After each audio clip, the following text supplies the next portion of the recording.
Dear friends in Christ, congratulations. We have completed 20 days already in our global family liberation. And tonight, we are going to start the second half of this 40 days and 40 nights global family liberation. Tonight, in our 21st day, we are praying for liberation from division and discriminations as they are found in the family. Division and discriminations. If you are very, very observant, you will discover that the things that divide us, the things that divide the family, they are even more than the things that unite the family.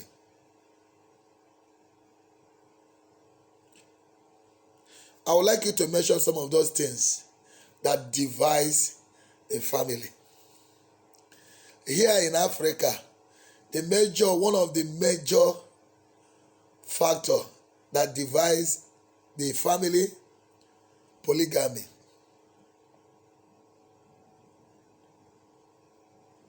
The moment the man marries another wife into the family, automatically the family is divided.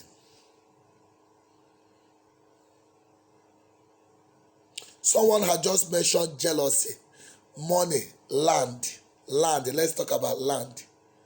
You will see a family that is united, but the moment they want to share their family inheritance, landed property, most especially landed property, most family will find themselves in dispute. Somebody must always feel cheated. And in places like Ishan land, where the eldest one grabs it all, unless you are lucky, if the eldest one is a God-fearing one, he may decide to give to others. But the moment the father dies, according to the Ishan tradition, the first son inherits everything that belongs to the father. Especially when he has done the final burial.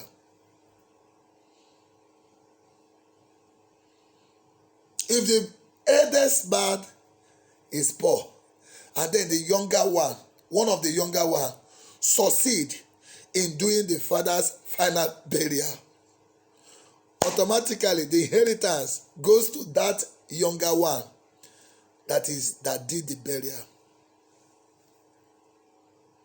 I don't know how they do it. So you now discover that in that family there will be no peace. Somebody must always feel cheated. It's also in Igbo land. The eldest man, what we do in Igbo land, there is something we call Ihengutono. The eldest one will choose one land. And most of our eldest men in Igbo land are greedy. First son. So imagine now if there is one big land, the biggest land, and now the eldest one decide to grab that biggest land. Others may not find it so funny. Land is a major factor that brings division in a family. We talk about barrenness.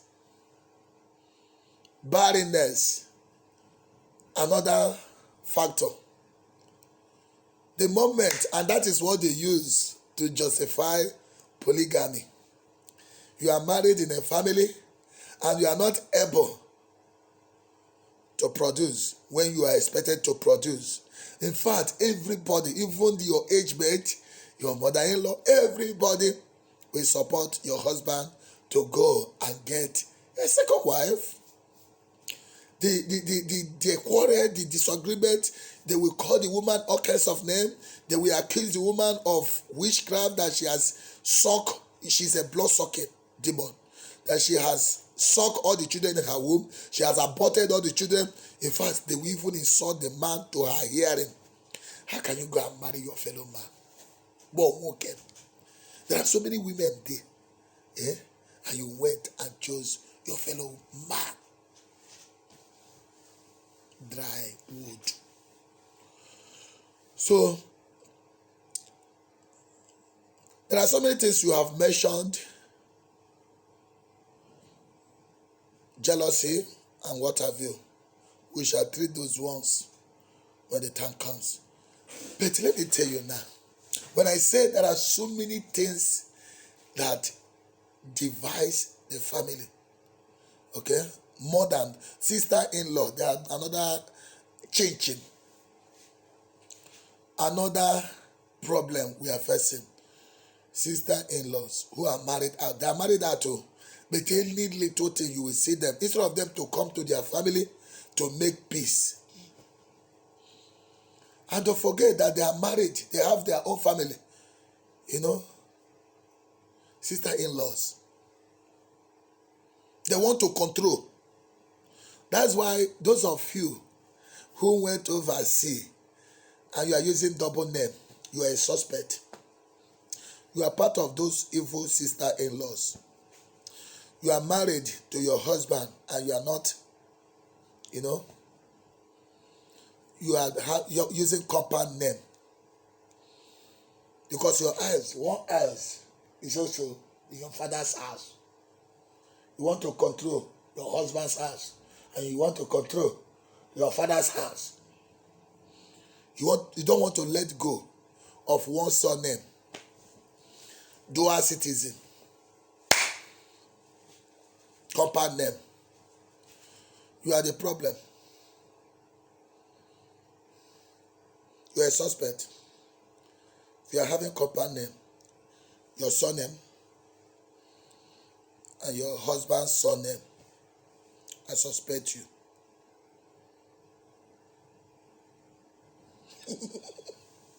Sister-in-law. You don't want to let go. You still have eyes in your father's compound. Chegaria. Repent.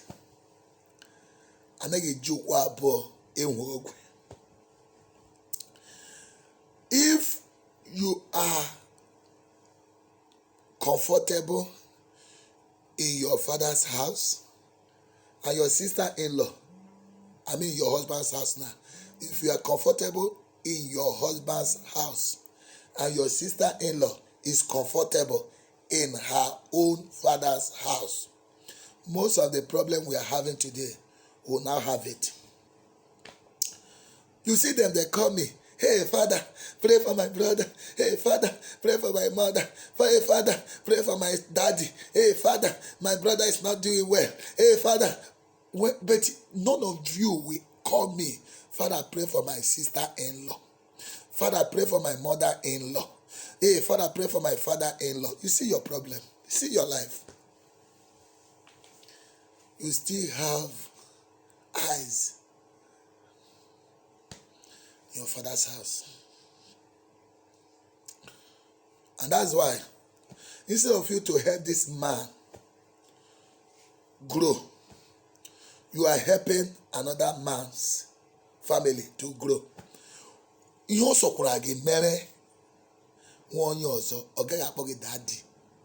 No matter what you do in your father's house, where they have married you at, the inheritance in that family will not answer your own. You are just building another person's territory. Your brothers should be the one taking care, and the wife of your brother should be the one taking care of your own family. Why you yourself should take care of your own husband family? Division. And because you have been sending money to your family, you want to control everybody in that family, including your brothers. You are part of the problem. Want to control. Control, that is the problem. You want to control. After all, are you not the one sending them the money? After all, are you not the one helping them? After all, are you not the one building house for them? You forget to build in your husband's house. Therefore, and then the men is the same thing. You men,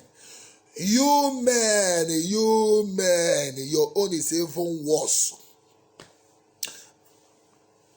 You marry a wife, and you know that this woman made a very big sacrifice. This woman renounced her parents, renounced her siblings, renounced her surname because of you. You man, you look at my eyes. Let me talk to you, man. Do you know that this woman has given you the best? She may not have money, but for her to renounce her surname because of you. Whereas what the Bible say, the man should leave his father and his mother and cling to the wife. Rapara. Rapara na hunweya. The man is the one to leave. That's what the Bible says. The man should leave father, mother, and then cling to the wife. The two will no longer be two bodies, but one. And the Bible added, what God has joined together, let no one put asunder. You man, you are the cause of all this problem. You are not contented with what you have. Butterfly. You perch on one woman, perch another woman, perch. Because you know that in Africa, it's like men are given license to misbehave. Ihe ahụ i mere onye ọzọ emeghị ya ọ ga-adị gị mma. Tụlekene ma ọ ga-adị gị mma. Chekene ma ọ ga-adị gị mma. Ihe ahụ i mere nwunye gị emeghị ya ọ ga-adị gị mma. Let me tell you, I tell women, if your husband is flirting, you have license to flirt. That is not Africa, but it is justice. It is justice. If you can flirt as a man, you move out, any woman, you can go out, sleep with any woman. I am giving your woman, your wife, the license to flirt from this night. You are ofeke. You are the most irresponsible man on earth. This woman has renounced her family, renounced her siblings, renounced her boy's friend. You are not the only man in her life. Look at her before she married you. So beautiful, everything kwako. But now in your casa Charlie. Now you are looking for Yongi. You are looking for Yongi. You are the one causing the division in your family. Because you can come back home, go back home, go and build your family. Because nobody talks to you, because the culture, doesn't even tell you the truth. You have pierced some women's heart. You man, you are the cause of all this problem. You will go and sell your wife so cheap to your family. Any family that did not accept the wife of a man, the man is responsible. You are the suspect. Because what you tell your family member concerning your wife is what it determines how they will accept your wife. You forget that, hey, mama, let me tell you, you forget that when they are insulting your wife, they are insulting you. You will be there, your younger brothers will be insulting your wife. You will keep quiet. You are ofeke. You are not a man enough. All the insult your wife is getting from your family is because of you. You did not introduce your wife well. and you are not defending your wife well. Some of you will go to your family, you will tell stupid stories, washing your dirty linen outside. You say your wife to your family, how would they insult her? How will they ever accept her? That's why I say most of the problem, you are the cause. Men, you are the cause, but you pretend a lot. You pretend a lot. You don't want your wife to have another man out there, but you are free to have because after all, you're a man. That's why men are dying. Men die because they take more than they chew. They carry more than they chew. Most of you have not even finished taking care of one woman. You are keeping concubine outside. Look at you. And that before you know it, you develop depression. You develop, I don't know. Men are dying. Our men are dying because of carelessness. After all, I'm a man. I'm not a man. You are only killing yourself. Continue.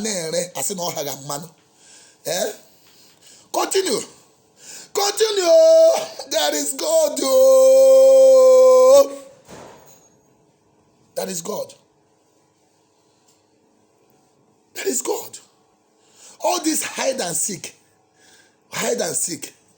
you are only creating problem for yourself. Come back. Go back. Go and gather your home. Go and mend your home. If there is any division between your wife and your family, 70% or 80%, you are the one responsible. As a man, this woman is a stranger. Nobody knew her. She's in fact, any woman that enters into any family, even if she's an angel, she's a threat to that family. She's a suspect to that family. Until the man prove them wrong. Because you forget that before you get married to your wife, you are so close to your mother. You forget that before you get married to your wife, you are so close to your sisters. And now from nowhere, a stranger enters the family. My dear, if you don't play your role well as a man, that stranger will continue to be an enemy. That woman that enters from nowhere, you will see some mothers quarreling. I will not allow anybody to carry my child from me. Nobody will snatch my pikin away from my hand. And then you will see the sister-in-law quarreling. From nowhere. After my brother has suffered, labored, and then this woman came and you want to come and finish everything for us. My brother who used to take care of us for the look at that, he's only taking care of her. That is the situation in every family. It's a major cause of division. So you, man, be wise. To avoid all this, you've got to let your family know that this stranger they are looking at is not just your girlfriend, it's your wife. Whoever respects this stranger respects you. Whoever insults this stranger insults you. They should accept them as one member of their family. You will take time. It will not happen overnight. You will continue to repeat it until it sinks inside their ear. And you will be there in fact, every man has a duty. And that duty is to defend this stranger. Protect this stranger. They will be bringing charges against her. They will tell her she did not greet us. They will tell her she doesn't know how to sweep. They will tell her she doesn't. I don't even know she know how to cook. They will tell you she's not even taking care of her brother. You are the one to tell them, mind your business. Mind your business. She's my wife. If she's good for me. If she's not good, she's equally is my wife. For better, For what? You people should mind your business. That is the work of. In fact, the headache you will get because of this stranger, only God knows. But you cannot help it. We are living in Africa, especially Africans. I'm talking to Africans now who are living communal life. Overseas, it's not so much a problem because you are living a life of individualism. The people I'm talking to now about it mainly is Africa, where you live communal life. It is not easy. Oh. The division that enters when a woman enters into family is not here. And that the way you handle your wife will now make her feel at home. The white woman, don't be the one taking money to your mother. Woman, I'm talking to you now, ladies, women. You are not the one to be taking money to your family. If a man is reasonable, if the husband plays her role very well as a husband, every month you should go and visit your mother-in-law. You should go and visit your father-in-law. Even if your wife say, please, we don't have anybody. No, don't listen to her. To avoid woman stealing money from your family, take it to her home. Prevention is better than cure. Take it as your responsibility. A man, always take care of your mother-in-law. Take care of your father-in-law because they have invested a lot in your wife. They are the ones that gave birth to your wife. They are the ones that train your wife. You know what they have invested on your wife before you marry her. Don't say after I paid that price. How much did you pay? Can you pay for somebody's head? You just gave them something to share with their fellow elders, their fellow women, aqua, and then the pieces of yam. All those things have finished you. Those things you bought during traditional marriage, they have finished. The same year you gave it out, they finished that year.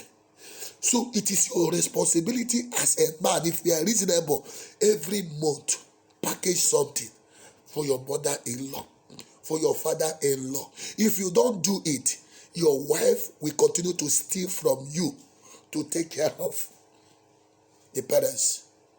Every man, you should be wise. Don't give your wife room to steal from you because there is no way you can stop them. Their parents are suffering and then you want them to pretend all is well. All is not well. They will always steal from you. Okay?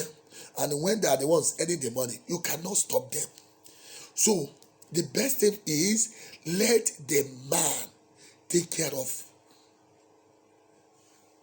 his father-in-law, his mother-in-law, in-laws. Okay? And then you, woman, the wife, take care of your own father-in-law. Take care of your own mother-in-law. Okay? Even if it is your husband that is bringing the money, men, listen to me now.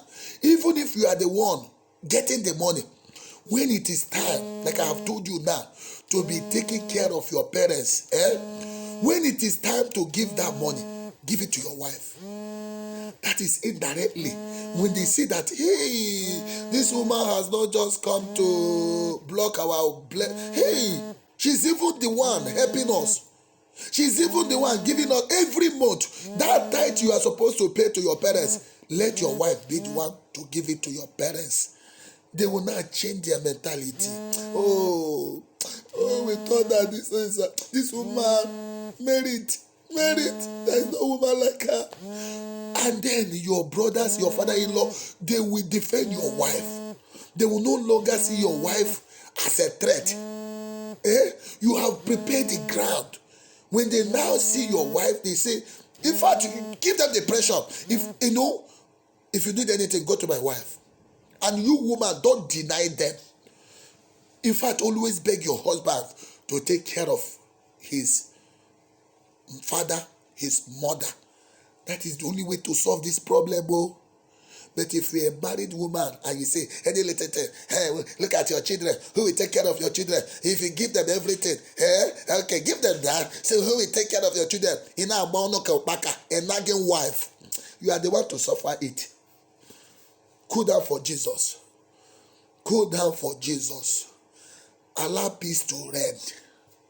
What I say, if you say your mama, your papa no go sleep, you no go sleep. When you enter into a family and you don't want them to enjoy your husband. You want to grab your husband, my territory, he's my husband. You will suffer. Okay? Now, another thing that brings you this division in a family, political party. In Nigeria, we have two dangerous political party.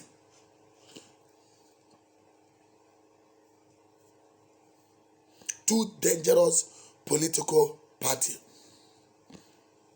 People deceiving people. PDP. People deceiving people. And the other one, all past criminals. APC. People deceiving people. PDP. All past criminals. APC. These are the main problems we are having in the family. You will see one family that is united. Before you know it, one decide to join people deceiving people, PDP. The other one decide to join all past criminals. The family is divided. Political party, a major source of division. Then another one, church. I don't want to say more to that too because time is going. Another major source of division, what we call church, especially Christians. The moment you enter Pentecostals, Catholic, maybe a family that is predominantly Catholic, and then before you know it, one join Protestant. Even the name Protestant, that Protestant begins in the family. They are not just protesting against the gospel. Everything in the family, the moment you have a Protestant in a family, the house is divided. You will see them where they are quarreling about people who have died. Mary. Protestant will never accept anything good about Mary. Neither will the Catholic Church accept anything good about the Protestant. There is division. And at times they fight. And you cannot enter any office. Any office you enter, and then somebody in that office is not your member. The people you give admission, the people you give employment, you give priority to members of your church. Catholics are doing it. Pentecostals are doing it. Muslims are doing it. Major cause of division. Church. They have finished the word. They have destroyed the word. Look at them, dividing. You will see them, they will join one church. Before you know it, another one will go and form his own. Another one will break, form his own. This was supposed to be one family. Division. And when they form their own becomes the best. They will claim that it is only in their church that God exists. Every other church, na them sabi. So, my dear friends in Christ, okay, another problem, intellectual division. You see some people who are learned. They will come and be broken grammar, rapping grammar. The uneducated, even your senior, because you went to school, and then your senior brother did not go to school, you will not feel superior. You will be raising your shoulder. Then you are blowing grammar. You use all those grammar that cannot be found in the dictionary. And your brother is feeling bad. So because you have gone to school. Division. Or maybe you are gifted. In a family, you are gifted. Like in the case, look at the picture I gave of Joseph. You remember Joseph. In a family, because he's gifted. Jealousy. So you are the one now, you are now dreaming. Just like I told you people today, God has made me Reverend Father Doctor. You know, challenge everywhere. Quarrel everywhere. Among my fellow priests. Look at what happened during the platform today. Division, jealousy. Look at him. He has not even gone to further study. He wants us to be calling him Reverend Father Doctor. Let's see where it will happen. Before you know it, there is division. Did you not see it on the platform this morning? The same platform where a priest is arguing with a President General. Arguing with President General. Before you know it, there is other people that say, Father, we are with you. The other one say, we are not with you. We are with our bishop. Division ebido gokwa. Gift. Gift. Look at what is happening. Jealousy everywhere, even in the church, amongst the priests. I thought they used to say that when cloth is dirty, you take it to water, wash it. Now, when water is dirty, what will you use to cleanse water? The people that are supposed to preach unity, the people that are supposed to show us example of unity, now when they are divided, my dear, that's why I say let us pray this night. Again, the spirit of disunity, again, the spirit of discrimination, and then when you look at it at a national level, at a global level, you talk about discrimination, you talk about racism, you talk about xenophobia, you talk about tribalism. Let us not go there. But all these things are division. The world, the major problem of the world today, division. And this division begins with from the home. Just as we say, charity begins at home. I can rightly tell you that division begins at home. So may God deliver you, deliver your family from every form of division. May God deliver you and deliver your family from every form of discrimination. Today, I break that yoke of division. I break that yoke of discrimination, and let there be unity in your family in the name of God the Father, God the Son, and God the Holy Spirit. Amen.